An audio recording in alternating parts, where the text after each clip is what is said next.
Hello and welcome back. Today we're going to go over a few basics here, different types of brush strokes that we can use while we watercolor. So I've got my paper all stretched out like we did in the last video, and I separated it into boxes, and in each box I've written what technique we're going to use. So I used, usually I would just use a pencil. I used Sharpie, so hopefully it shows up a little bit better on the video. And I am going to use my medium-sized brush for this one, just so I can stay in the spaces a little bit better. So this first section, we're doing wet on wet, which is exactly what it sounds like. You get your square nice and soaked in paper, so the paper is really wet. And since we stretched it last time, we don't have to worry about it bubbling up too much. It might bubble up a little bit in a couple areas, but we still don't really need to worry about it. Now, you don't want to really scrub down hard on your paper, because your paper is going to be more delicate when it is wet, and you don't want to completely rip a hole through it. So you're just kind of really lightly getting a good amount of water so it's a good puddle. Now I'm going to use my red this time. And I'm going to get quite a bit of water with my paint. So as you can see, the paint that I squirted out the other day has dried out quite a bit, so that's why I'm adding so much water to this. Also, the technique that we're doing is wet on wet, so I gotta make sure my paint's nice and wet. Okay, so now I'm just gonna drip it on there. Move my palette out of the way so you can see a little bit better. I'm gonna make sure that my brush stays wet and my paint stays wet. And I can just drip it right onto this paper. Now you can smear it around like so. And do it really faint, like a wash. Or we can take it and drip it right on it. Now this wet on wet technique is also really fun for lettering. You can take your brush and water and use water and write out a word, and then just drip the paint in the water and it will follow along that water barrier.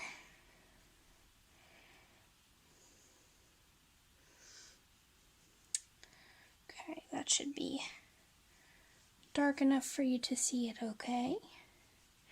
Alright, so this next technique that we're going to do, I'm going to rinse my brush out really well, so I don't have to worry about it.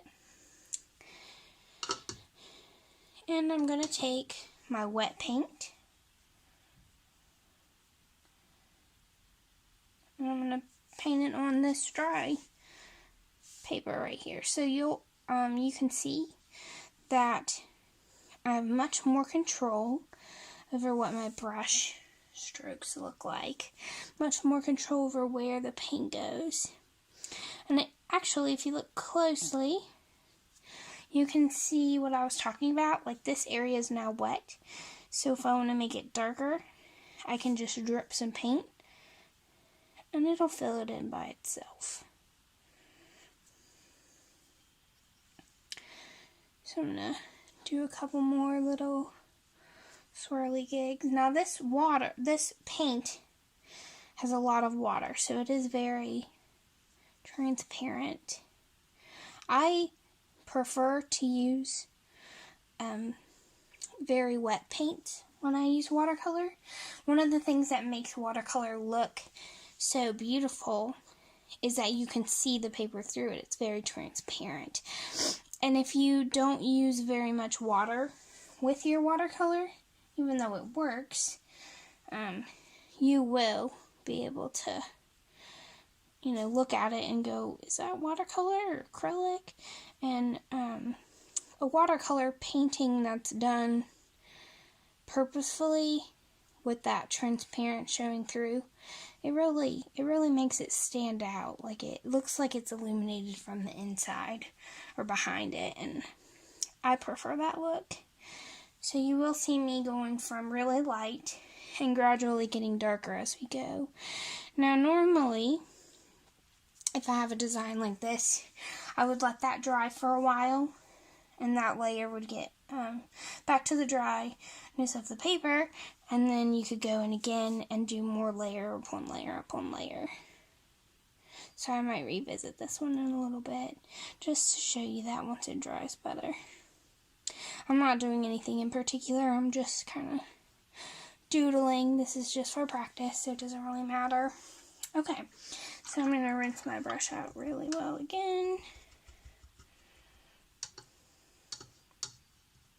And this next one, I'm going to grab the other red because it is drier. And what I'm going to do is take paper towel. I'm going to fold it up so I have a little piece. And I'm going to get my brush just a little bit wet and just rake it on the top of this watercolor blob here. So you can see it's picking up paint, but it's not creating a puddle like this. Just enough to pick it up. Now, I'm going to take the brush, I'm going to lay the edge on the paper right here. And what you'll notice is the water is going to get absorbed by this paper towel, and this brush will have a lot more pigment on it. You can do that a couple times, or however often you feel necessary to get enough paint on there. And now I'm going to paint on dry paper. So as you can instantly see, it's quite a different texture. You do not have as much control as far as the stability of the lines, but you do have more control in the direction of the lines. So this is something that I would usually use to finish off a painting with, like perhaps you're doing a detailed picture and the background could be a wash, like a wet on wet kind of a situation, or even a wet on dry. And then after it dries, that layer, I might go in and add some smaller details with this dry brush technique, like some texture or whatnot, like that kind of a situation. So the next square here is dry on wet. So this one, we did wet paint on a dry surface. This one, we're going to take our dry paint and put it on a wet surface. So I'm going to wash my brush out real good and get this square, or rectangle, nice and wet, like I did this first one. Get a good little puddle going on here. Then I'm going to do the same technique. I'm going to go ahead and use the same dark red. Brush my brush over it. Soak up any excess water. And create a line. So this technique is nice. It gives like a nice little feathering kind of texture to the end, if you can see. So the line in and of itself is very controlled. The consistency of the line is much more stable, but it is going to spread out and feather. So this is a type of technique that you could use, again, to create texture, to help you fade or shade in an area. It works well for either of those causes. This last box on the top, we're going to go ahead and do a flat wash. So what I'm going to do, I'm actually going to use my large brush just for time's sake for me. I'm going to gather as much water as I can from my little water canister and add it to this. Now you can just pour it in there, get fresh water, whatever is easiest for you. For me, I just like to kind of scoop it up with my brush and put it in my little cup. So this is actually a watercolor cup. It is made for what I'm about to do, but you could use anything. A little teacup, old saucer, whatever you want. So I've got some water here. As you can see, it does have that red tint to it. That will not matter this time because I'm going to go ahead and use that first warm red that I had earlier. I'm going to go ahead and use that. So what I'm doing now is taking my brush and soaking up a lot of paint, like a lot of paint. Now this could be done easier if this paint was still wet, like it was the first day we scooped it up.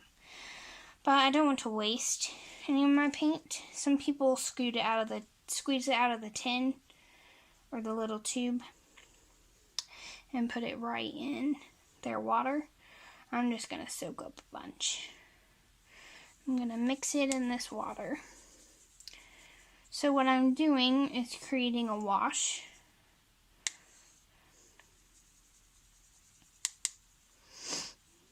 There we go. It's nice and consistent.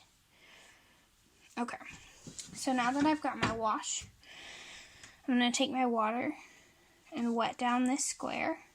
I am going to keep a small border of dry paper between these two squares because I just got this one really wet a minute ago to do the dry on wet. And I don't want this wash to spill over and ruin my lines. And I did not give them time to dry, which is fine. You just need to be aware of that and make sure you have enough space. Okay. So I'm literally just going to take this and pour it right on top of it. Now as you can see, it stays in that water boundary. It doesn't go anywhere. And I'm just going to take my paper towel and soak it up. Now normally in a studio situation, this is my favorite part because studios typically have concrete floors, and so you can just wash your whole paper and the water can just go in the floor and it's no big deal. You just mop it up later, which I think is kind of fun to be able to make such a mess. You could also do it outside, but it's easier for me to film inside here. Normally I would do this out in the backyard, but there's our flat wash. As you can see, it's a really consistent section. Yeah, it just looks like a flat wash. So I'm now going to do a gradiated wash, which is the same concept, but I'm going to use two colors. So I'm going to do the same thing, still leaving that little border of dry paper so it doesn't get in my wet on wet square.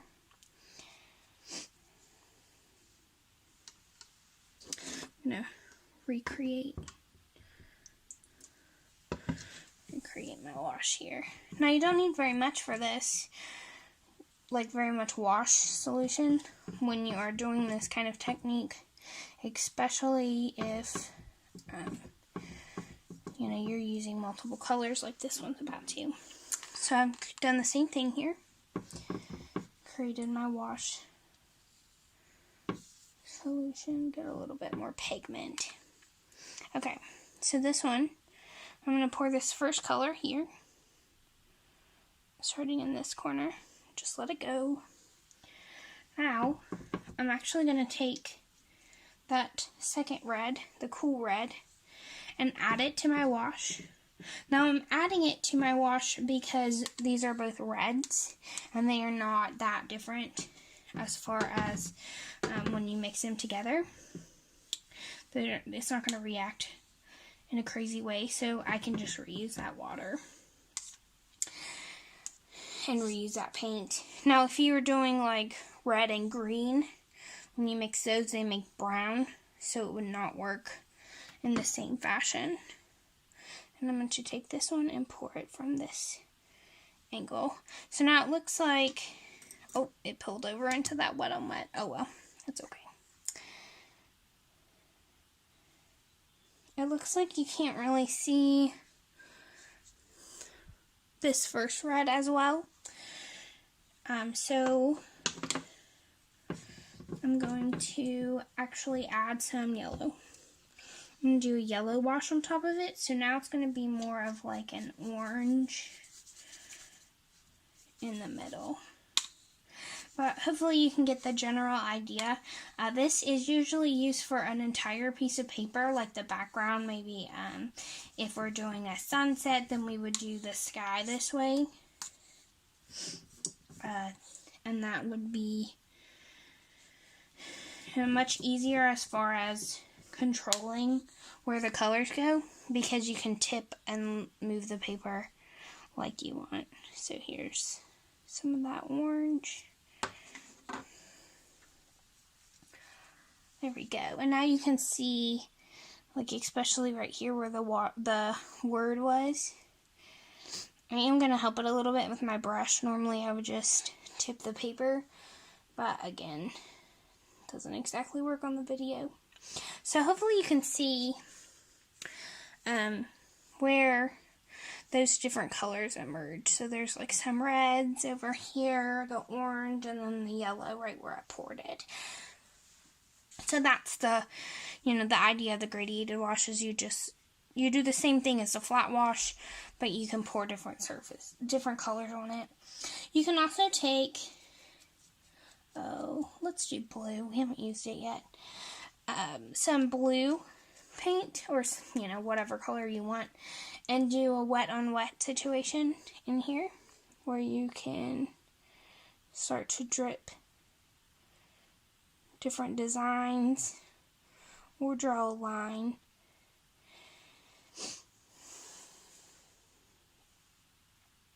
Now it will spread out quite a bit since this whole thing is wet, but that's one thing you can do with it. It's kind of fun. Now, I normally wouldn't use those colors together in that manner, but again, this is just for fun, so it doesn't really matter that much. I'm going to soak up all my extra water.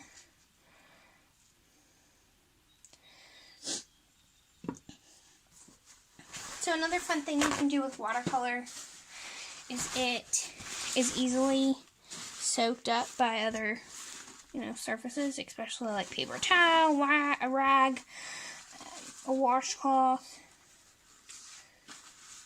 some tissue paper, whatever you got. And it can actually leave an interesting impression. So right now I'm pushing this paper towel down onto the paper and lifting it up.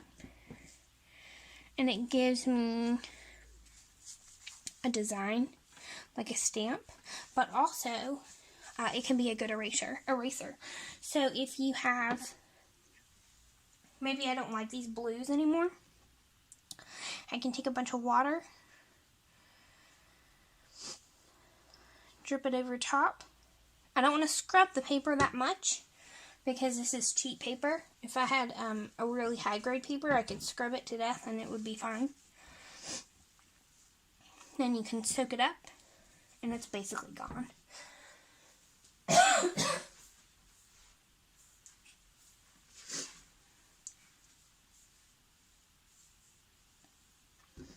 Okay, so this next section, it's a variegated wash, and it's the same concept, but this would be where you would pour many colors into it. So this would be great for like a sunset. So I'm actually going to do like a wet on wet kind of a situation for this one, since this is such a small square.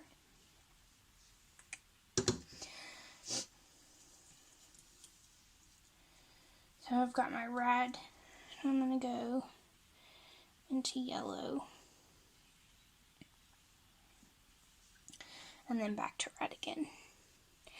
So again, you can pour this on, or you can brush it on like a wet on wet situation, and you get that nice smooth wash. Now if you do something like this and you use your brush and you want those brush strokes to go away, you can always go in with more water.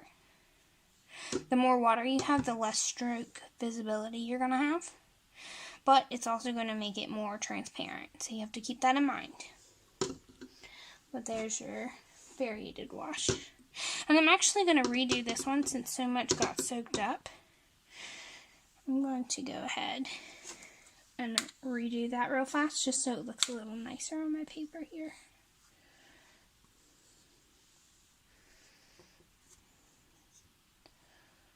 Throw the red down here. And I actually think I'm going to use some blue for that top one so we can see it better. It'll stand out a little bit compared to the rest.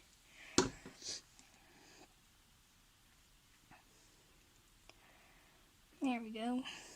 Spread it out and let it mix in the middle, do its thing.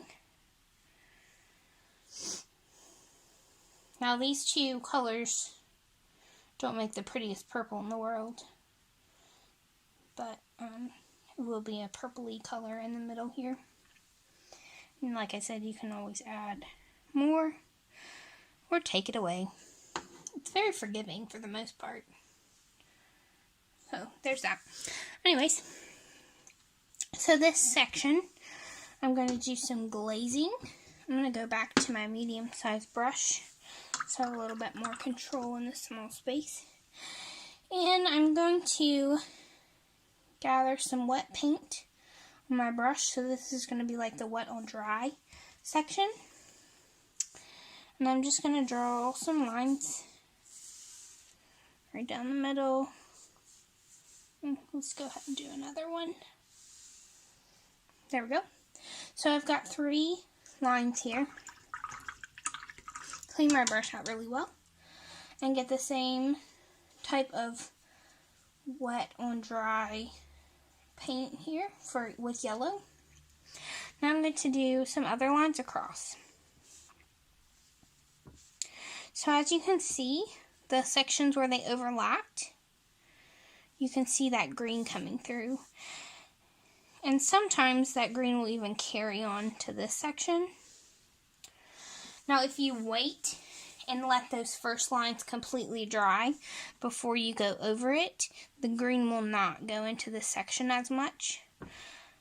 For me, I kind of like the green carrying over. So it's up to you. And you can let's take some orange and make some weird stuff happen here. Go this way. Do the same kind of a deal. So that creates a light glaze over top of the colors. Again, letting the layers dry in between will increase your stability. I'm going to smooth this one out a little bit. Anyways, there's the glazing technique. Okay, so this one is actually my favorite. I'm going to get my big brush for it. And what you're going to do is load up your brush just like we did for the dry brush. So I'm getting lots and lots of pigment. And then I'm going to take a paper towel. I usually use a roll of toilet paper. And then I just have one roll of toilet paper for this. But my roll of toilet paper for splattering has disappeared. So I'm using paper towel. But you just lay it again on the edge. Let it soak up all the water. Now for this, you want to make sure you've got quite a bit. We want lots of pigment, not that much water. So we just keep doing it 3 or 4 times. However much you feel is necessary. You want to be able to see the color on the tip of your brush. You see it right there. Okay, so now we've got the brush loaded. I'm going to take 2 fingers, place them on my board, and I'm going to smack this brush right where it's taped, because that's where it's been broken, because I've done this so many times. And what's going to happen is we're going to make a controlled splatter. So I'm not whacking it hard. I'm just barely tapping it. And as you can see, the splatter is going right under where my brush is. Now, I love this technique for trees. I like to create woodland, types of paintings and stuff. And these little splatters really do a good job at showing leaves, especially if you use your colors correctly. You can also use it to create like the holes in the trees in between the leaves. Like if you take your sky color and splatter it on a green tree, it will look like it's got those spaces, the negative spaces in between the leaves. So I like it for that. But also I just enjoy it because it's fun to do. I'm going to get some blue. Do the same thing. Now the blue I don't have to load up quite as much because it's such a dark color. So a couple times we'll do it. And then I can get to splattering. Now the harder you splatter, the more it's going to come out, as you can see. So these light little taps will just be little sprinkles. And then if I really whack it, I get a good splash. Now you will get messy when you do that. So please be careful because watercolor, especially this liquid kind, does not come out of clothes very easily, if at all. So please keep that in mind while you are painting. Keep an apron on or some old clothes. I usually have old clothes and an apron because I'm extra messy. So the last thing we're going to do here is just some line variations. I'm going to do a wet on dry. I think I'm going to use this Payne's Gray, the really dark blue that we talked about before. So I'm going to take my brush and I'm going to really lightly paint with it. Just barely let the tip touch. And get used to doing some of those light lines.